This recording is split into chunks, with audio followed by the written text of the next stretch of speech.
Welcome to the UN ESCAP online course for negotiating regional trade agreements for trade in times of crisis and pandemic. My name is Katrin Kuhlman, and I'm a visiting professor of law at Georgetown University Law Center and the president and founder of the New Markets Lab, a law and development center. This is Module 8 on transparency. Transparency under international trade rules refers to the degree to which trade policies and practices and the processes by which they are established are open and predictable. This tracks with SDG 16 on peace, justice, and strong institutions, and its targets, such as 16.6 to develop effective, accountable, and transparent institutions at all levels, and 16.7 to ensure responsive, inclusive, participatory, and representative decision-making at all levels. During the pandemic, however, some of these principles have had to fall by the wayside as countries have acted unilaterally and often on an ad hoc basis to enact measures to curb the spread of COVID-19. Many stakeholders have been caught unaware of changes in rules, and this has caused further disruptions in international trade due to challenges with compliance. Governments have also bypassed review and accountability measures, and this has caused discrimination, arbitrary decision-making, and even corruption. RTAs can help here to advance collaboration, representation, and participation in the trade policy-making process. But RTAs alone are not enough. And weak compliance with RTA obligations and WTO obligations that often underpin them, as well as a lack of coherence between RTAs and national law, can exacerbate these challenges. There's also been a lack of notification to the WTO and no penalties that have flowed from failing to uphold transparency provisions. In addition, there's been a lack of engagement of non-state stakeholders and insufficient cooperation between RTA parties in formulating and implementing trade policy rules. And this has only become worse during the pandemic, as noted. So this chapter will look at 4 aspects of transparency that are most relevant to trade in times of crisis. These include the following: notification of new rules or changes to existing rules, provisions designed to increase participation in the rulemaking process, disciplines on accountability, and mechanisms for cooperation and information pooling. So first, let's look at the legal foundations for transparency. GATT Article 10 is obviously fundamental here, and it acknowledges transparency as a critical obligation under the WTO agreements. Under GATT Article 10, members are obliged to publish their laws, regulations, judicial decisions, and administrative rulings of general application. They are disallowed from enforcing a measure of general application prior to official publication, and members are required to administer their laws, regulations, decisions, and rulings in a uniform, impartial, and reasonable manner. Other WTO agreements contain transparency provisions as well. These include the Customs Valuation Agreement, the Agreement on Rules of Origin, the Agreement on Safeguards, the TRIPS Agreement, the SPS and TBT agreements, which include the obligation to publish regulations promptly, establish inquiry points and notification authorities, and notify other members through the WTO Secretariat of any proposed regulations, including coverage, objective, and rationale. The WTO Trade Facilitation Agreement, which we discussed in an earlier module, also includes obligations on publication of information, notifications, advanced rulings, review and appeal, and conclusions. Regional trade agreements contain transparency provisions too, and these have been increasingly incorporated into RTAs. They tend to include review mechanisms for both judicial and administrative decisions, similar to what we saw here in the WTO provisions, and transparency obligations within dispute settlement procedures. They also tend to include commitments to exercise transparency to prevent corruption and bribery. Now, in some cases, there are WTO plus commitments related to transparency, and RTAs may go beyond the obligations of the WTO covered agreements to allow parties to further expand upon protections, rights, and obligations, including in areas like corruption. So we will first look at RTA options for providing information. Again, these build on the foundation of GATT Article 10 and the transparency provisions in other WTO covered agreements. And it's very important to keep in mind that crisis situations will compound transparency issues and information gaps. Governments are often changing rules, regulations, and other measures quickly, and stakeholders are often left with little or no information on this process and what it contains. RTAs also can include transparency provisions, and it's possible that these could be tailored to crisis-specific circumstances. Here, RTAs could play a complementary role, mirroring some of the commitments in the WTO agreements and also building upon these baselines. So there are 4 options noted here on the slide. One is a fairly standard baseline option that's taken from the Korea-New Zealand Free Trade Agreement. And it really just sets out the parties' notification requirements on measures substantially affecting the other party under the agreement. So this is fairly common, which is why it was used as a baseline. The Baseline Plus option is taken from the Turkey-Singapore FTA and allows for the satisfaction of the notification obligation through notification to the WTO or publication through different means. And then there are 2 discretionary options. And again, remember that a discretionary option might afford greater policy space to a government, but might also create greater difficulties for stakeholders. One is taken from the China-Mauritius FTA, and it requires notification only for measures that might affect the RTA or affect the legitimate interests of the other parties, limiting the notification and transparency requirements.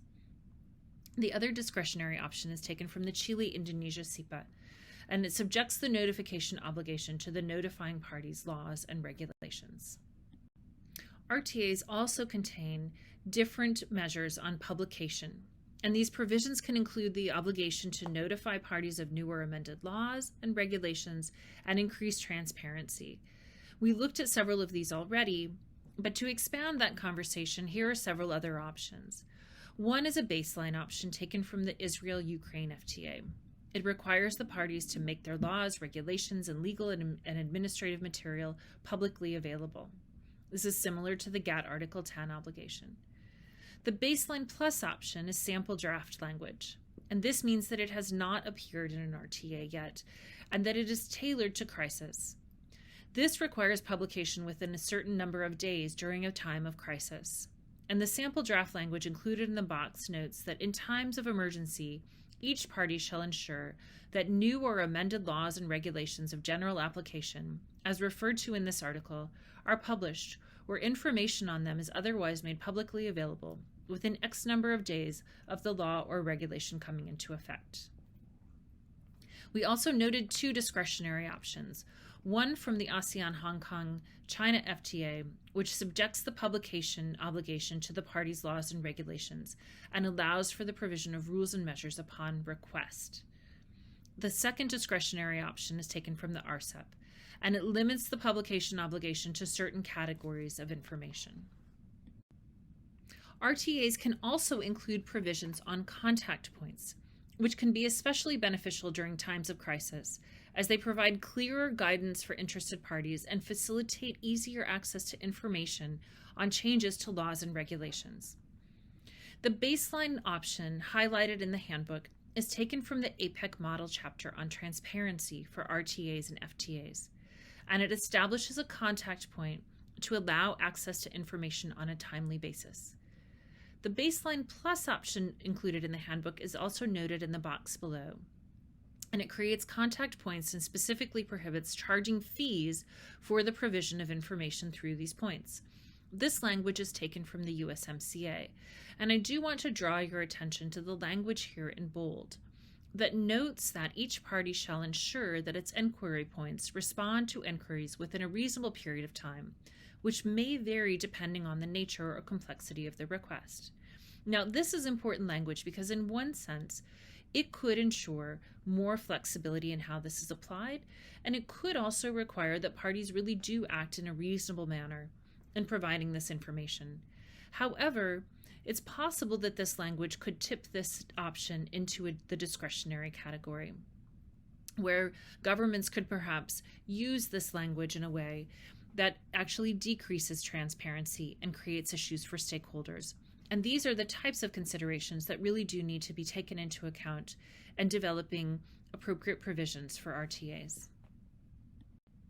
Another aspect of transparency in trade provisions focuses on increasing participation in the rulemaking process.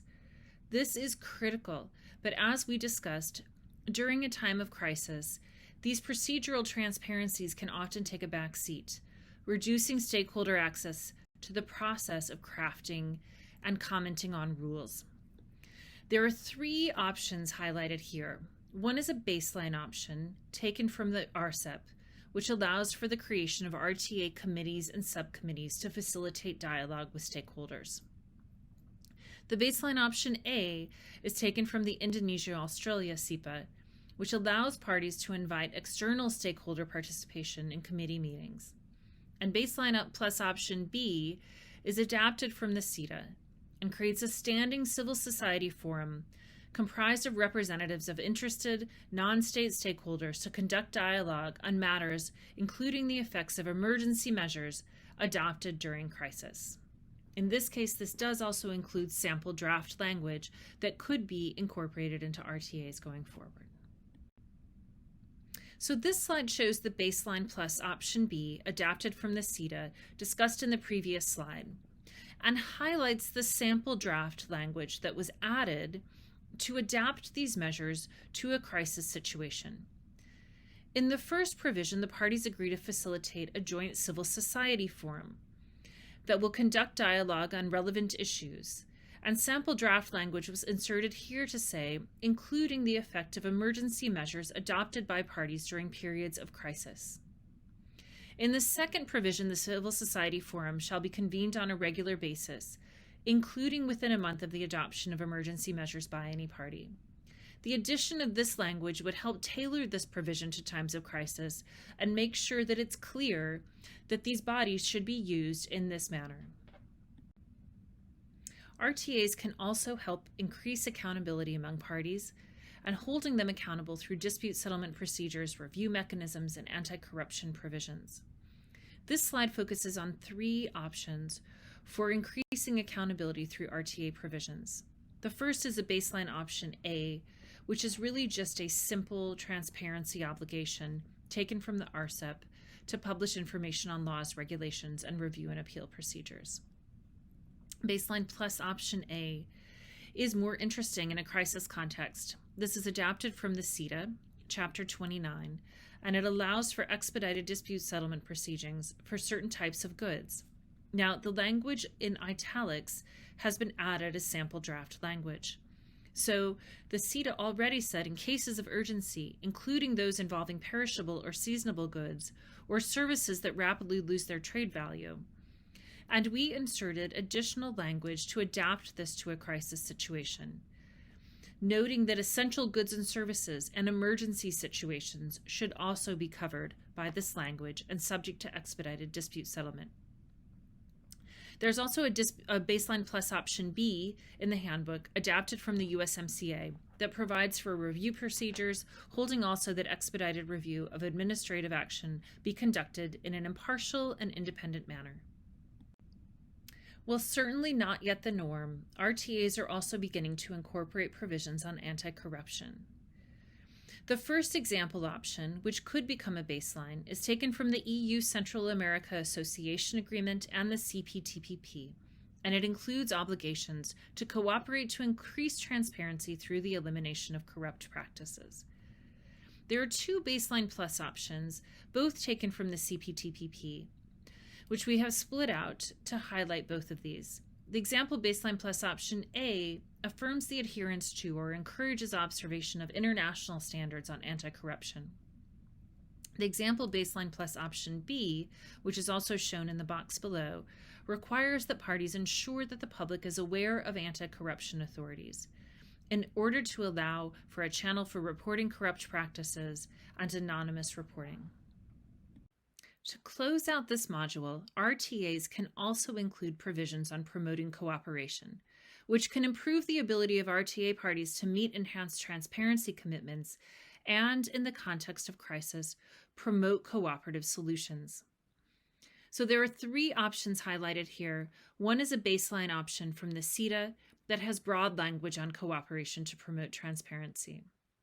The second is a baseline plus option A taken from the USMCA that notably highlights that the parties should work together at the WTO to promote increased transparency, linking the RTA provision with WTO rules, and identifies specific areas where transparency can be improved through cooperation.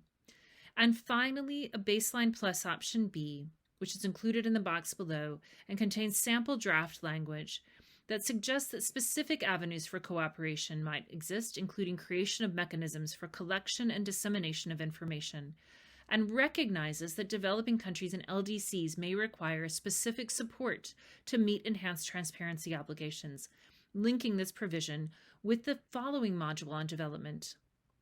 As you can see by the language in bold, the sample draft provision also notes that parties shall explore avenues for cooperation to enhance transparency during times of crisis.